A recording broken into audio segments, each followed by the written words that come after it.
Hola, ¿qué tal? Soy Yanina Pérez Arias, estoy en el set de Quinótico en colaboración con Fred Film Radio en una cobertura especial del Festival Internacional de Cine de San Sebastián.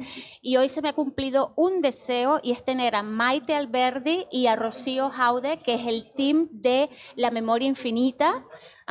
Maite es la directora y guionista de este documental y Rocío es representante de Fábula, la productora de los Larraín, de Juan de Dios Larraín y Pablo Larraín, que están haciendo revolución en Latinoamérica y en todo el mundo. Antes de comenzar la entrevista, primero, ¿qué tal están? Muy contentas. Me alegro mucho. Rocío, ¿todo bien? Todo muy bien. Perfecto. Sí. ¿Qué tal han encontrado la ciudad? ¿Muy revuelta? Linda como siempre, muy linda, se come rico y el clima está perfecto. Ay, buenísimo, me alegro. Vamos a ver entonces el tráiler del Superviviente de Auschwitz, que es nuestro estreno, que está ya en cartelera y en 20 segundos regresamos. Estamos de vuelta con Maite Alberdi y con Rocío Jaude, que es el team de La Memoria Infinita. Y lo que me estaba comentando aquí, Rocío, es que La Memoria Infinita es una coproducción entre Fábula y Micromundo. Sí. ¿Cómo se dio esta constelación de esta coproducción? ¿Puedes explicarnos un poquito? Puedo explicarte, sí. Bueno, nosotros somos admiradores del trabajo de Maite hace muchísimos años, desde su primera película, El Salvavidas. Y siempre quisimos trabajar con ella. En Fábula la llamábamos constantemente para ver si se entusiasmaba a que le produjéramos una ficción. Y el 2018 nos llamó, no me acuerdo si fue a Juan o a mí, contándonos que tenía una idea, una película de ficción sobre una historia de amor de una pareja de 50, 60 años que estaba siendo impactada por el Alzheimer. Y esta pareja era Augusto y Paulina, y Maite quería empezar a investigar como una etapa temprana para escribir el guión sobre esta relación y cómo afectaba. Y después que partimos la investigación con Maite, revisamos el material y Maite se dio cuenta y nos dimos cuenta que no había ninguna otra manera de contar la historia que no fuera un documental. Entonces así es como Fábula produce su primer trabajo no ficción, cuando era una ficción, pero ya terminó en lo que es hoy. También, Maite, es que Paulina y Augusto no son personas anónimas, son personas conocidas en Chile. ¿Cómo fue ese acercamiento a estas personas que, bueno, Paulina fue ministra de Cultura? ¿Puedes hablarnos un poquito de cómo fue ese primer acercamiento?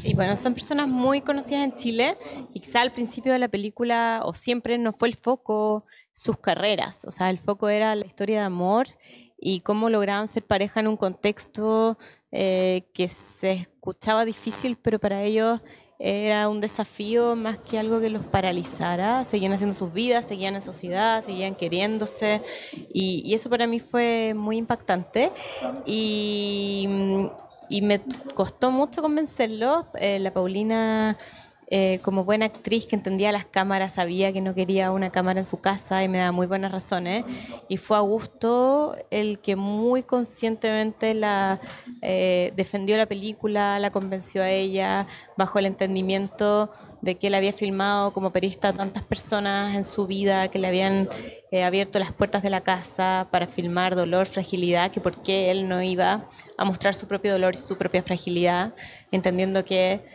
las películas tenían que existir. Entonces creo que fue él el promotor de esta película, que partió y terminó con el foco de la historia de amor. Para mí no es una película sobre el olvido, sino que es una película sobre lo que siempre se recuerda. Uh-huh. Y entre lo que siempre se recuerda también está no solamente la historia de ellos, sino que Augusto es representante de una persona que habló mucho de la historia de Chile, ¿no? Ese recordar para no olvidar lo que pasó. al apagarse ese recuerdo, se mantiene, lo que intenta, tengo entendido que lo que intenta tu película es mantener viva también esa otra parte que es la historia de Chile, que él siempre persiguió, ¿no? Que la que puso siempre sobre el tapete. Esto ¿cómo lo lograste integrar en la película? Yo creo que él filmó siempre con la conciencia de que ese material, o escribió siempre con el entendimiento de que eso sería parte de la memoria histórica de Chile.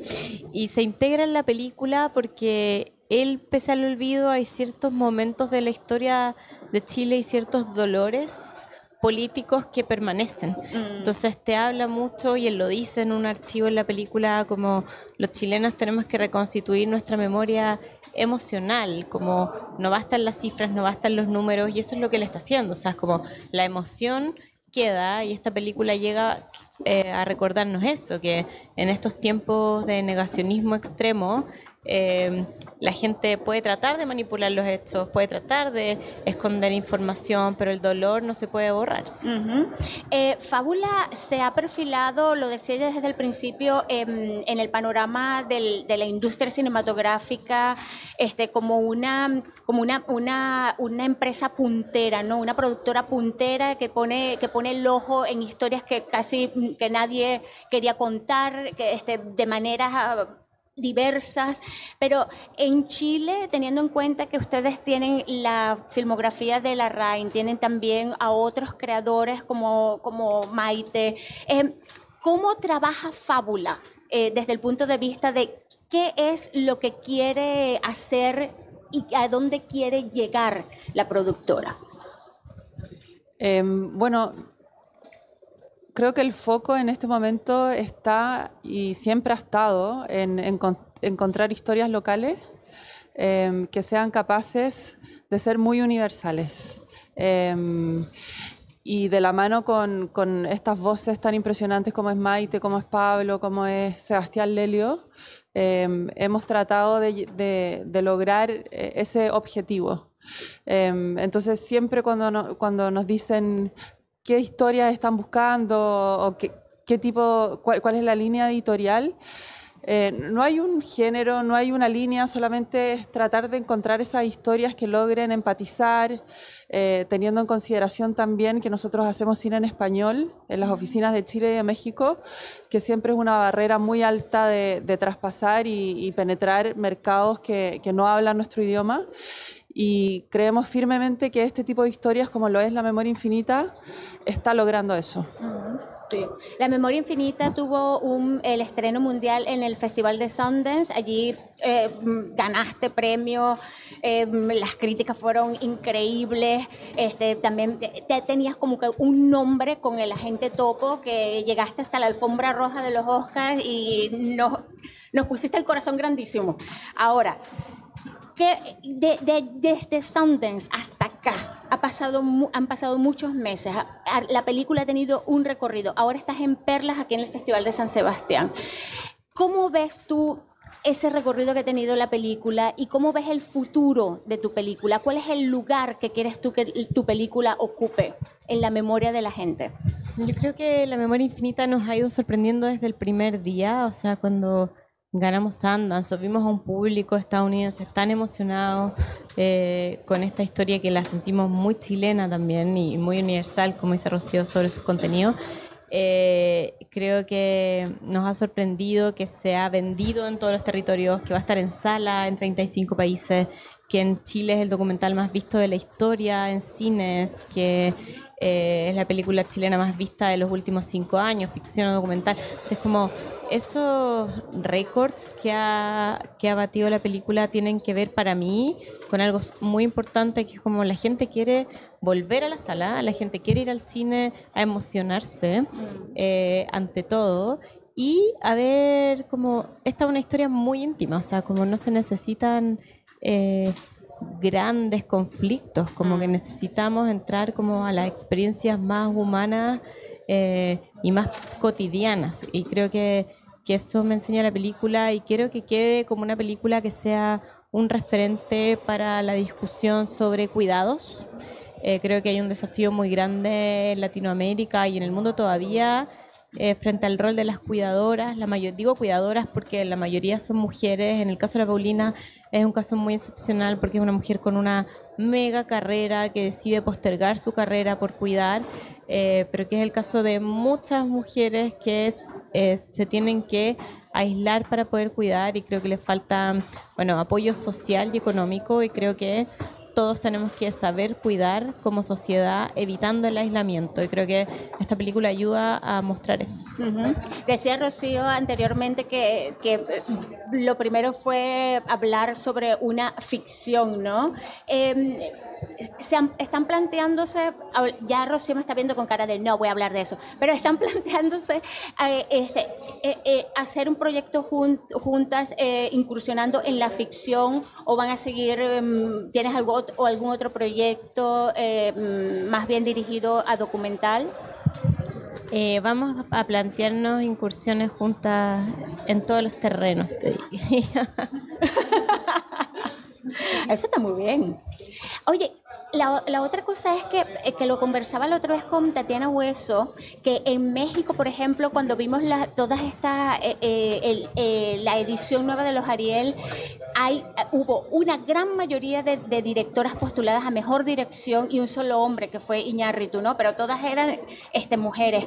¿Cómo ven ustedes este desarrollo que está teniendo, o digamos, la visualización que están teniendo las creadoras, no solamente a nivel de dirección y de guionista, sino también a nivel de producción? Porque tú también has sido directora, tú también has tenido esta cosa, ¿no?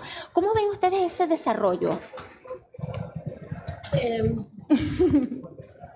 Bueno, personalmente creo que en los últimos 5 años sí han habido avance, pero todavía nos falta mucho camino por recorrer.